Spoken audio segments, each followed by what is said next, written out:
Buenas, amigos y amantes del diseño de la construcción. Estamos aquí nuevamente trayéndoles el segundo capítulo de 5 que les tengo de conceptos básicos que hay que tener en cuenta para el diseño de un pavimento. En esta ocasión estaremos compartiendo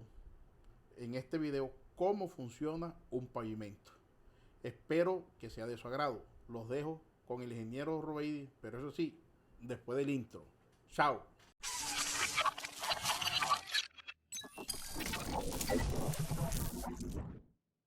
Nuevamente estamos acompañando a nuestro amigo Ayinson González en su canal Asimo. Hoy vamos a hablar de cómo funcionan los pavimentos. Los pavimentos, como definimos en el video anterior, son estructuras multicapas, los cuales se encuentran sometidos a los efectos del tráfico circundante sobre la vía y a los agentes climáticos que hacen que los materiales tengan un comportamiento en su respuesta estructural. Por efecto de estas cargas y los materiales, se tienen una serie de respuestas en términos de deformaciones y esfuerzos que generan una acumulación de daño en el tiempo que se ve traducido en unos deterioros que disminuyen el nivel de servicio del pavimento, el cual dictamina dicho nivel si la estructura ha llegado a su periodo final de servicio y la misma debe ser sujeta a rehabilitaciones o mantenimiento. Bajo esto entendido, entonces podemos decir que un pavimento es una estructura de un daño o deterioros incrementales. Pero específicamente vamos a hablar de dos tipos de pavimento. Vamos a hablar del pavimento flexible y del pavimento rígido. Y ya estas primeras dos imágenes nos indican la diferencia en el comportamiento. Ya tuvimos la oportunidad de explicar que un pavimento flexible no es porque tenga una capa asfáltica en la capa superior, sino que su comportamiento es flexible, o sea que tiene la capacidad de deformarse y, entre comillas, recuperarse, producto de la rigidez o de la baja rigidez que tienen los materiales granulares que sirven de apoyo a la capa asfáltica. Entonces aquí, en esta imagen, podemos observar que se va generando una disipación de esfuerzos en cada una de las capas hasta llegar a la estructura de subrasante. Por el contrario, una losa de hormigón, dado una gran rigidez producto del módulo de elasticidad en comparación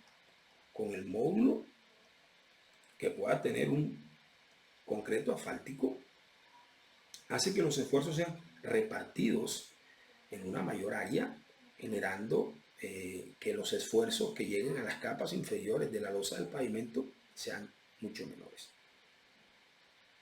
Este cono o ángulo de disipación que pueda tener está en función de un concepto que se llama rigidez relativa, y dicha rigidez relativa estará en función del módulo de elasticidad del hormigón, el espesor de la losa, la relación de Poisson y el módulo de reacción del terreno.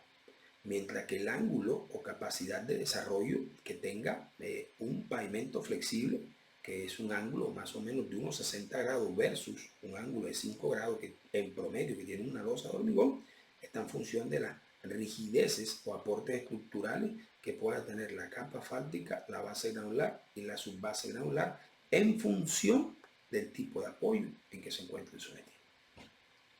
Bajo ese entender, entonces, podemos definir que un pavimento rígido lo que hace es transmitir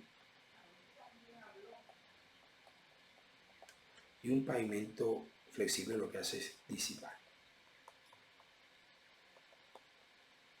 Si tenemos claro cómo es el funcionamiento de un pavimento rígido y un pavimento flexible, podemos intentar analizar cómo se deforma un pavimento flexible. Un pavimento flexible, producto de las cargas, genera una curvatura que hace que la fibra inferior de la capa asfáltica se encuentre tensionada. Y dicha tensión es crítica para generar unas fisuraciones que causan fatiga. Ese exceso de paso producto de los vehículos o que circulan sobre el pavimento va generando una serie de esfuerzos verticales que generan unas acumulaciones plásticas en todas las capas del pavimento, lo cuales causan una deformación excesiva en la parte inferior del pavimento, que se llama subrasante, que causa un ahuellamiento total en la estructura del pavimento y que cuando se presenta se dice que la estructura ha fallado por una capacidad estructural ya deficiente por haber entregado los materiales toda la recuperación de tipo elástica que pueden dar. También suele analizarse una deflexión o curvatura que ocurre en la parte superior del pavimento, y esa deflexión es un indicador de qué tanta capacidad estructural están entregando todos los materiales construidos en dicha estructura. Es de entender de muchos ingenieros que las mezclas asfálticas son la flexibilidad, y no es así. La mezcla asfáltica, según la temperatura o la frecuencia de aplicación de carga, la temperatura, estamos aquí en grados, o la frecuencia de aplicación en función de un tiempo y una velocidad,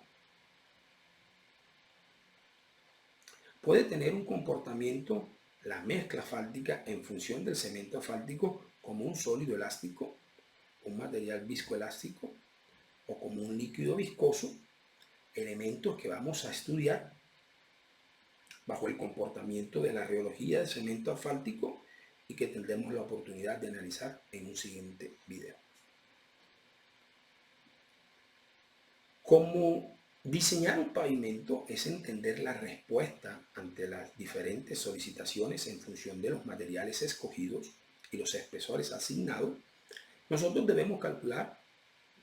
dichos esfuerzos en compañía de las deformaciones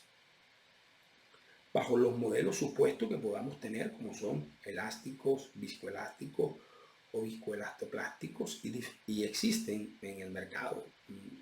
elementos pagos, software pago o gratuitos que nos permiten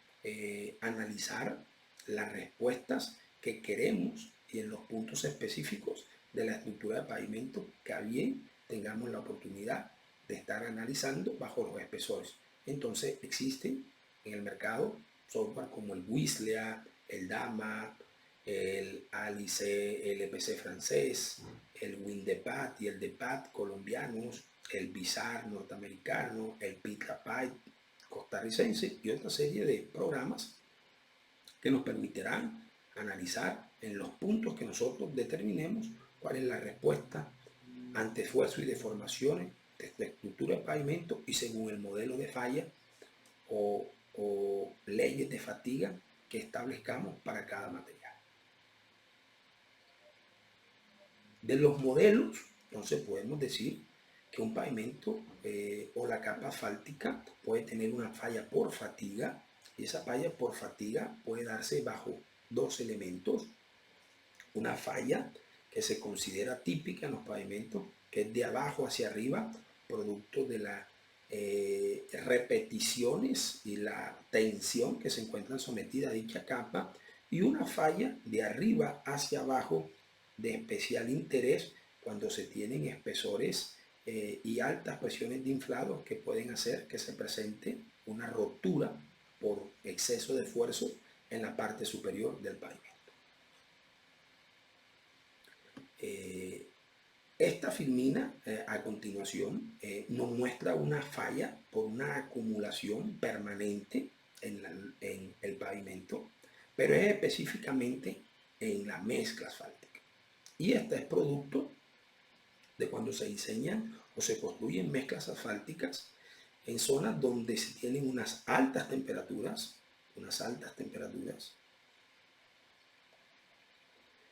y unas bajas velocidades que hacen que el comportamiento de la mezcla asfáltica por el betún o asfalto asignado sea viscoso, y esas características de viscosidad hacen que se presente una deformación permanente de tipo plástica, generando unos abultamientos donde la falla es de la mezcla y no de la estructura del pavimento. Por lo cual es importante que bajo estas condiciones, cuando nuestra estructura del pavimento está sometida a altas temperaturas y bajas velocidades, se garantice que la mezcla tenga un adecuado comportamiento ante dicho fenómeno. Si por el contrario nuestro pavimento está sometido a unas bajas temperaturas, el exceso de rigidez en el cemento asfáltico, por volverse un comportamiento, un material sólido, elástico, con características de fragilidad, nos puede dar unos agrietamientos de manera transversal, falla muy típica en la zona donde se tienen bajas temperaturas en dicho material. Y cuando la acumulación de esfuerzos es permanente en toda la estructura del pavimento y los materiales generan esa deformación por el paso repetido de los vehículos, se genera en la subrasante una deformación permanente que nos indica que la estructura del pavimento ha llegado a su fin respecto a la acumulación de deformaciones de tipo plástica y debe generarse una rehabilitación en la misma para que pueda tener nuevamente una integridad de tipo estructural. Y en los pavimentos rígidos, la situación está en función de los gradientes de temperatura que pueda tener, la posición y el tipo de carga donde esté ubicada, los efectos de las variaciones estacionales de las humedades y de el momento que iniciamos la construcción y las horas que definimos para construir en función de una curvatura permanente en la losa en función de un gradiente de tipo constructivo. Entonces, el alabeo por temperatura nos puede generar un gradiente positivo o un gradiente negativo, donde el gradiente positivo es cuando tenemos una temperatura superior en la parte, una temperatura más alta en la parte superior de la losa en comparación con la temperatura inferior, y esta curvatura que nos genera un alabeo de forma convexa nos indica que es posible que se presente un agrietamiento desde la parte inferior a la parte superior. Si por el contrario tenemos una temperatura menor en la parte superior en comparación con la losa inferior, se genera un gradiente negativo con una curvatura cóncava que hace que se pueda presentar un agrietamiento desde la parte inferior, la parte superior de la losa. En efecto, que tiene la humedad, también nos genera unos gradientes que pueden ser entre mayor humedad se tenga en la cara superior o inferior de la losa, y esta, por las características que tiene, los mismos son determinados bajo o sus efectos en un estudio que se puede hacer de los gradientes que se tengan por temperatura en las losas de pavimento. Unos gradientes que pueden darse por humedad, que se determinan como constructivos,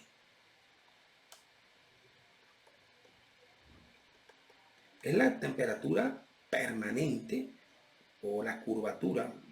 permanente de manera cóncava que va a tener la losa de hormigón producida por las diferencias de temperatura y por la retracción hidráulica entre la parte superior e inferior de la losa. Y esto se presenta porque el hormigón es un material exotérmico que genera una disminución de su volumen en función de la pérdida de humedad.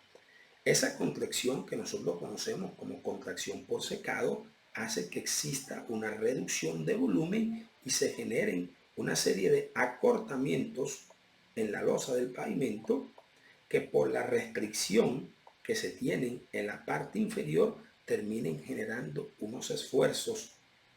superiores a la resistencia del hormigón que generen una serie de fisuraciones o agrietamientos, motivo por el cual en la ingeniería de pavimentos se construyen una serie de juntas transversales con el fin de mitigar. Pero así se construyan esa serie de juntas, la contracción genera una elevación de las puntas de la losa del pavimento, situación esta muy estudiada en el sur del continente, específicamente en los países de Argentina, Chile y Bolivia. Un efecto también que tienen las losas de hormigón es la posición donde se encuentra ubicada la carga respecto a las juntas. Entonces, si nosotros tenemos que la carga es aplicada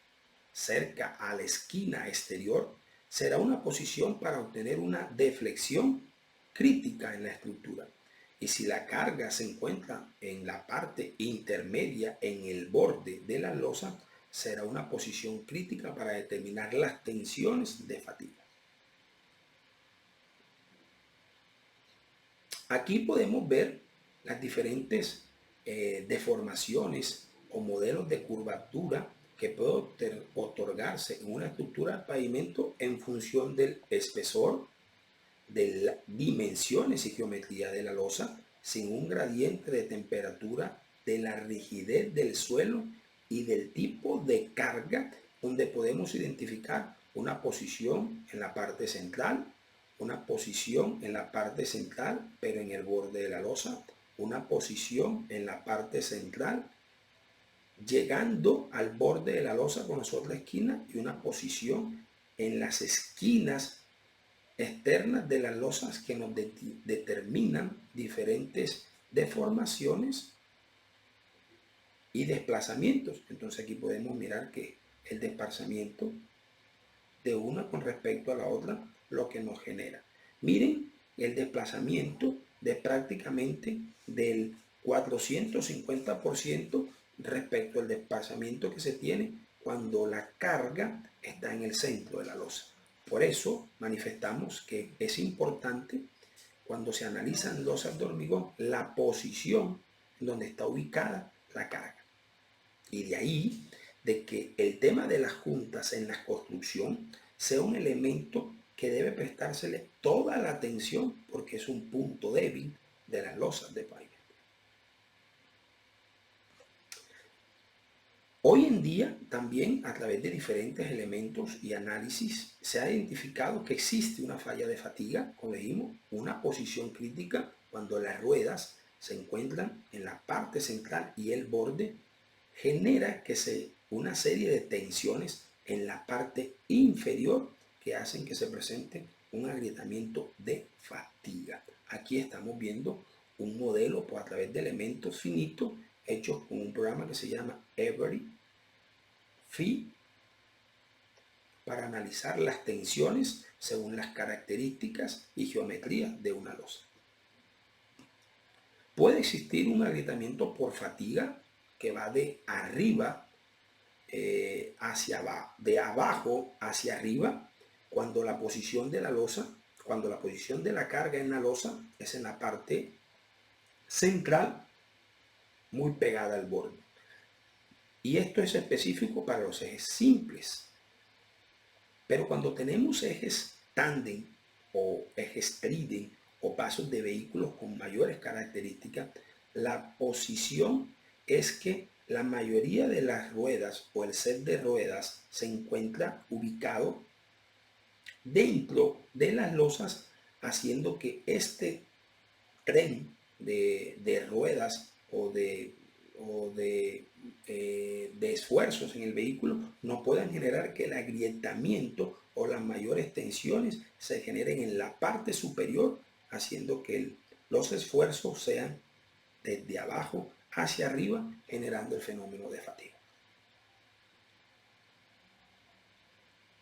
Si lo que se quiere analizar es el efecto de la deflexión cuando se tiene la carga en función de las esquinas, es importante aquí este fenómeno porque puede presentar erosión y escalonamiento. Y la erosión, para que se presente, debe existir tres elementos fundamentales: tráfico pesado, agua disponible y materiales que sean susceptibles de ser erodables o que puedan ser expulsados. Entonces aquí las imágenes nos muestran una rueda, una agua atrapada debajo de las losas de pavimento. De ahí la importancia del sello de las juntas y la ejecución de manera correcta. En la medida que pasen los vehículos, se genera un acercamiento, un escalonamiento, una deflexión. Esa deflexión genera un proceso de expulsión que se deriva en un escalonamiento. La forma de controlar y poder modificar esto es garantizar una excelente transferencia de carga entre las losas, y esto solamente se logra con la construcción adecuada de un sistema de junta y proveer de materiales poco erodables debajo de las losas de pavimento.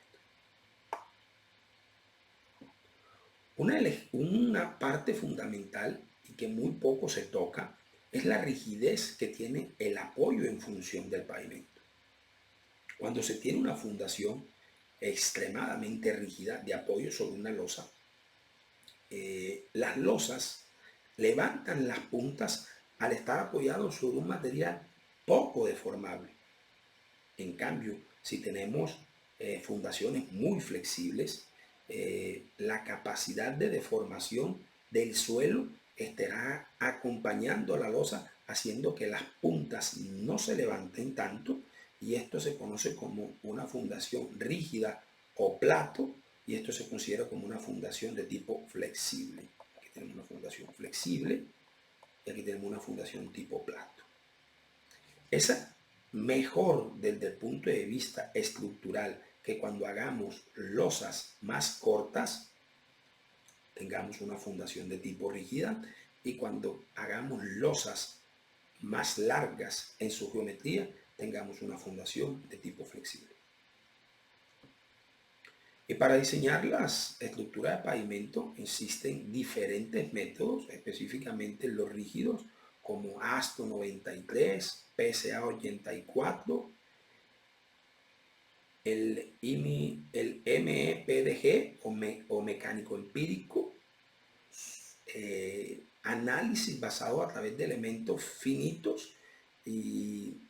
OptiPay a través de losas cortas, que seguramente en alguno de los videos vamos a estar estudiando muy posiblemente lo que tienen mayor utilización aquí en Colombia, como son el ASTO 93 y el PCA 84. Y con esto finalizamos nuestro acompañamiento en este video al compañero Ayinson, y no dude en seguir con nosotros con más sobre pavimento.